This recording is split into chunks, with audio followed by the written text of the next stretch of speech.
E aí, minha gente, como estamos nesse domingo de quarentena?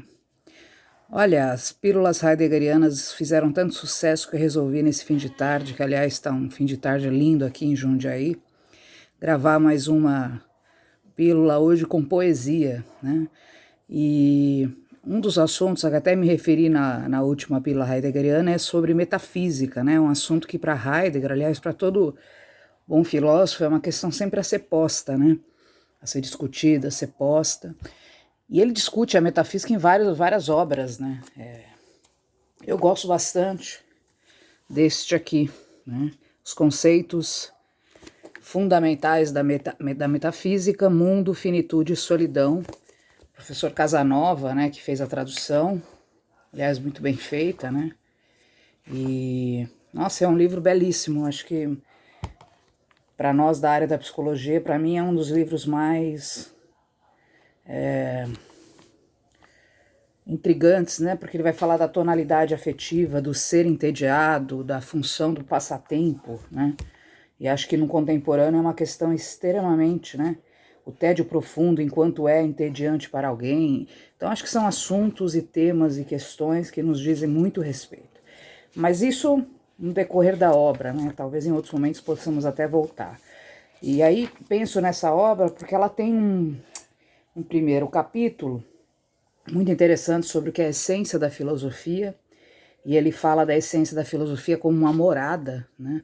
Como uma saudade da pátria, o que é inusitado, né? Porque ele diz, isso todo mundo então filosofa, é filósofo, porque todos estamos sempre recorrendo a essa tonalização ontológica afetiva, né? Mas ele vai lá, na verdade, no capítulo 3º, né? Onde ele diz lá, justificação da caracterização da pergunta pelo mundo, pela finitude e pela singularização. Origem, história da palavra metafísica, né? A palavra metafísica, e aí vem todo o capítulo em direção a esse. Então, o terceiro capítulo, para quem quiser se debruçar, né, para estudar a obra do Heidegger nesse aspecto específico, né, ela é bem interessante, né? E uma das coisas que ele diz nesse livro, né, logo nesses inícios aí desses 3 capítulos, é que a gente sempre foi metafísico. Aquilo que eu até me referi nesse último episódio, né, da questão do teatro mágico, por exemplo, né? E aí ele fala, quer dizer, o perguntar por si é metafísico, né? Porque quando a gente pergunta sobre algo, a gente se descola, né? Inevitavelmente desse mundo fático, né? Desse mundo do instantâneo, desse mundo do empírico concreto, né? Então ele traz a questão da metafísica, né?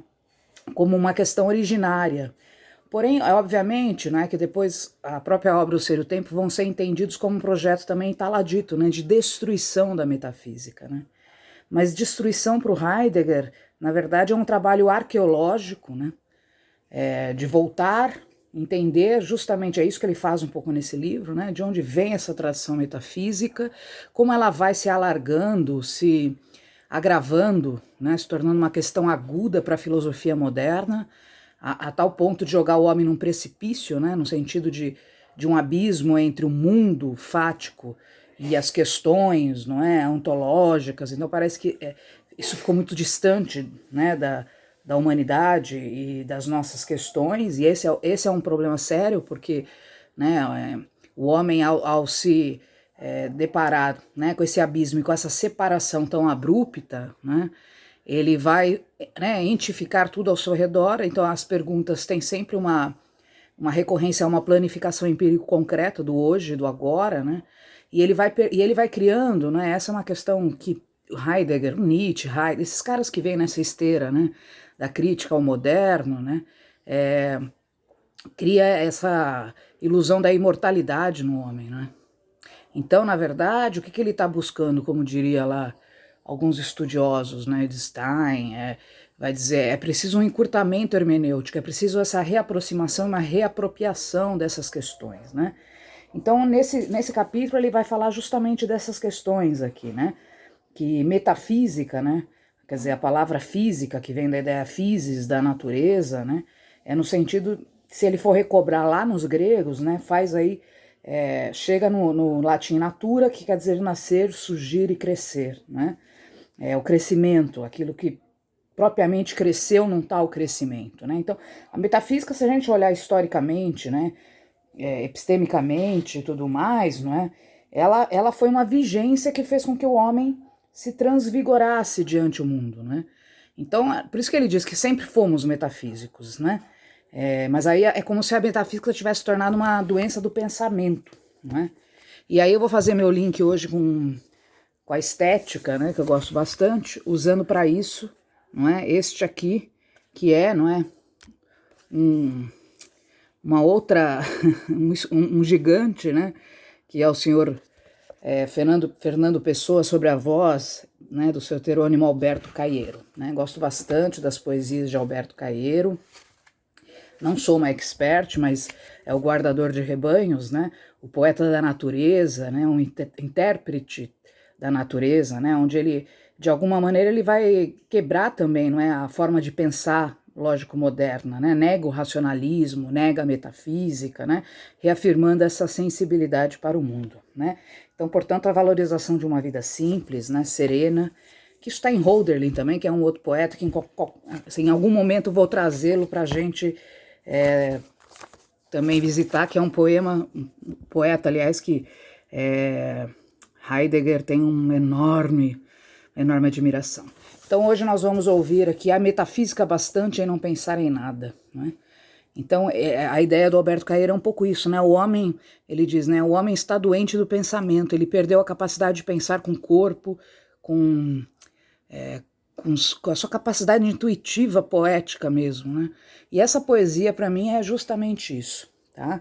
Eu trouxe, não vou eu aqui recitar, mas eu trouxe, peguei aqui na internet, que eu achei bem interessante, que é, não é, o recitar deste poeta aí, deste poema, em português nativo. Então vamos lá. Então, fechando hoje o nosso Pílula Heideggeriana, hoje o tema foi metafísica, não é? Uma crítica à metafísica e, ao mesmo tempo, uma opção que é pensar pela poesia, né? Sentir pela poesia. Então vamos lá, gente. Convido vocês a ouvir esse grande poeta junto aqui. Há metafísica bastante em não pensar em nada.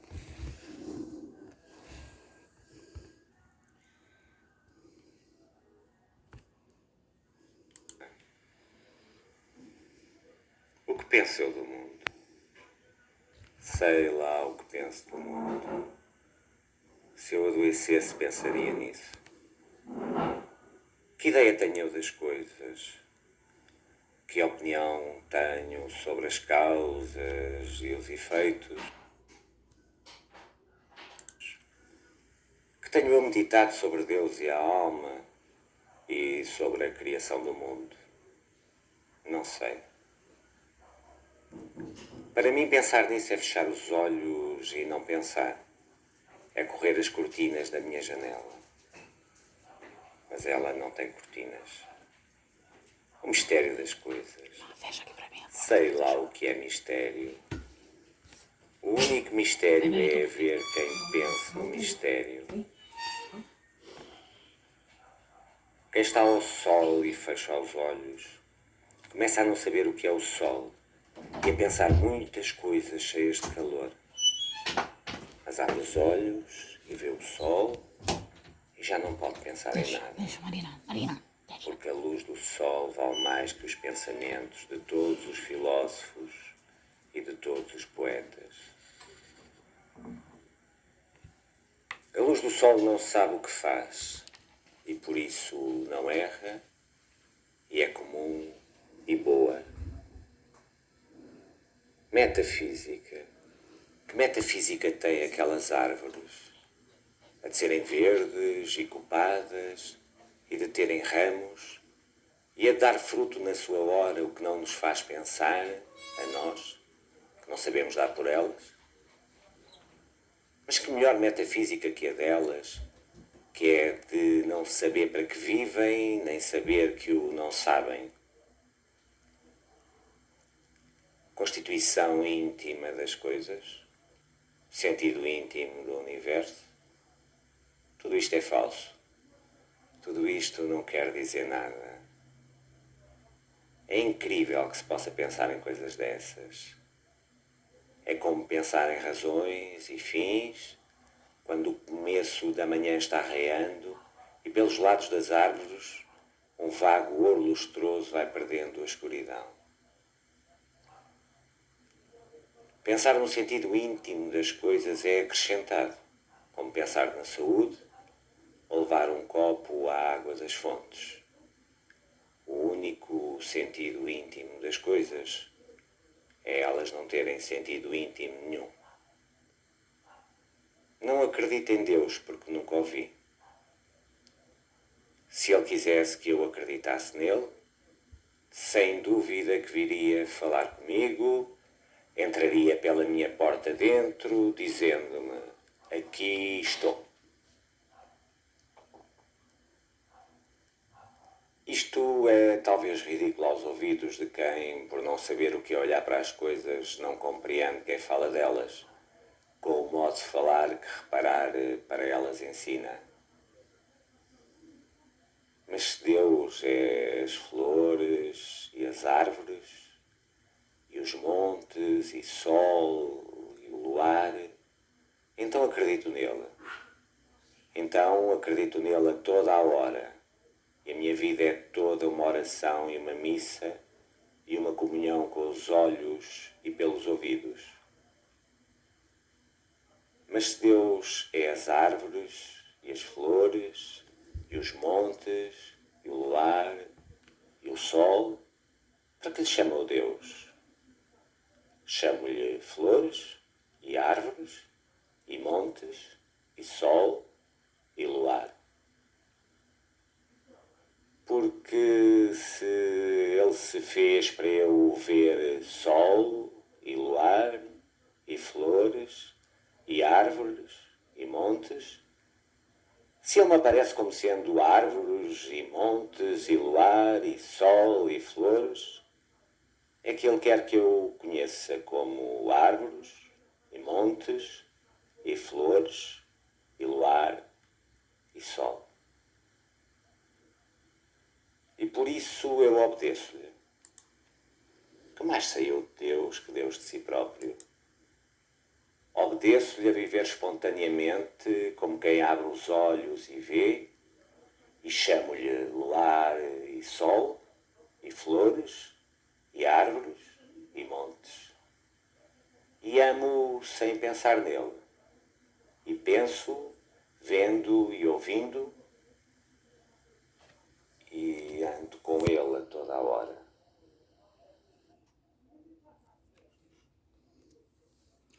Muito bom, né? Acho que essa é uma poesia extremamente forte. Ela já começa, né, com uma... Meio-dia de O que penso eu do mundo, sei lá o que penso do mundo. Se eu adoecesse, pensaria nisso, né? Enfim, então um bom domingo. E vamos sempre podendo chegar e pensar juntos e sentir juntos, através da estética e da filosofia, essa saudade da pátria, né? E aí é quase um acaso, que não é bem acaso, mas a gente ouvir isso na língua portuguesa, né? Eu gosto muito de ouvir o Fernando Pessoa com esses dizeres portugueses, sempre me parece muito interessante, né? E aí a gente fecha justamente aqui com outra fala, não é, sobre o Alberto Caeiro com o Antônio Abujan, nosso fim de saudoso Antônio Abujan. primavera, eu tive um sonho com uma fotografia. Eu vi Jesus Cristo descer à terra. Ele veio pela encosta de um monte, tornado outra vez menino, a correr e a rolar-se pela erva, e a arrancar flores para as deitar fora, a rir de modo a ouvir-se de longe. Tinha fugido do céu. Era nosso demais para se fazer de segunda pessoa da Trindade. No céu, tudo era falso, tudo em desacordo com as flores e árvores e pedras. No céu, tinha que estar sempre sério, e de vez em quando se tornar outra vez homem, e subir para a cruz, estar sempre a morrer, com uma coroa toda de espinhos e os pés espetados por um prego, e até com um trapo à roda da cintura, como os pretos nas ilustrações. Nem sequer o deixavam ter pai e mãe, como as outras crianças. O seu pai era duas pessoas. Um velho chamado José, que era carpinteiro e que não era pai dele. E o outro pai era uma pomba estúpida, a única pomba feia do mundo, porque não era do mundo nem era pomba. E sua mãe não tinha amado antes de o ter. Não era mulher, era a mala em que ele tinha vindo do céu. E é isso aí, gente. Até a próxima.